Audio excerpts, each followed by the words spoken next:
इस अध्याय के आरंभ में ही धृतराष्ट्र ने संजय से पूछा था कि युद्ध क्षेत्र में मेरे और पांडु के पुत्रों ने क्या किया। अतः संजय ने दूसरे श्लोक से 13वें श्लोक तक धृतराष्ट्र के पुत्रों ने क्या किया इसका उत्तर दिया। अब इस श्लोक से संजय पांडु के पुत्रों ने क्या किया इसका उत्तर देते हैं।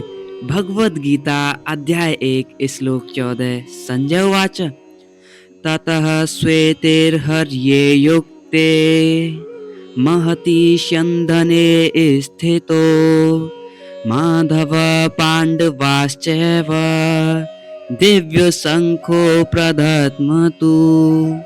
संजय बोले, उसके बाद सफेद घोड़ों से युक्त महान रथ पर बैठे हुए लक्ष्मीपति भगवान श्री कृष्ण और पांडु के पुत्र अर्जुन ने भी दिव्य शंखों को बड़े जोर से बजाया। ततः श्वेतेर्हर्ये युक्ते, चित्ररथ गंधर्व ने अर्जुन को 100 दिव्य घोड़े दिए थे।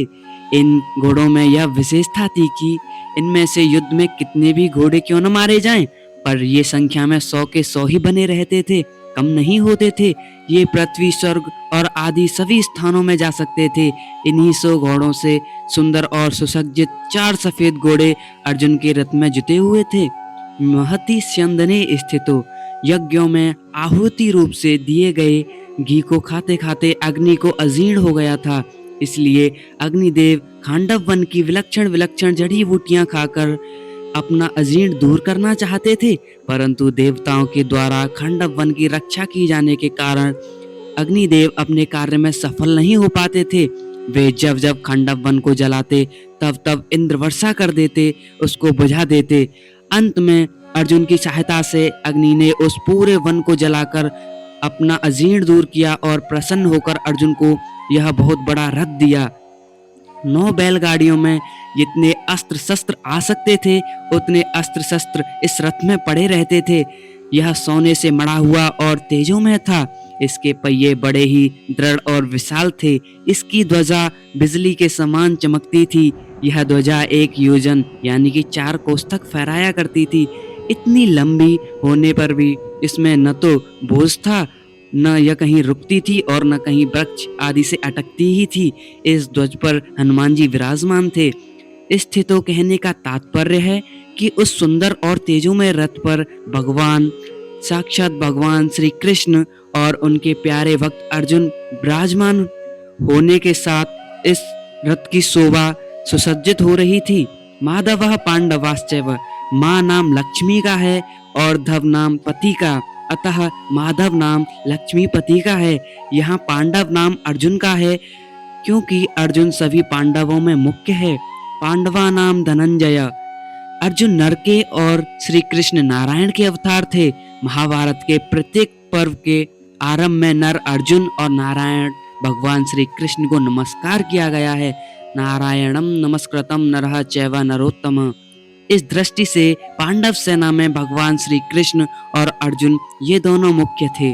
संजय ने भी सभी गीता के अंत में कहा है कि जहाँ योगेश्वर भगवान श्री कृष्ण और गांडीवधारी अर्जुन रहेंगे वहीं पर श्री विजय विभूति और अटल नीति रहेगी।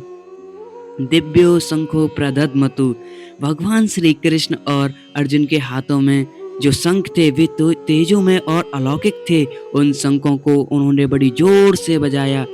यहाँ शंका हो सकती है कि कौरव पक्ष में मुख्य सेनापति पितामह भीष्म हैं, इसलिए उनका सबसे पहले शंख बजाना ठीक ही है।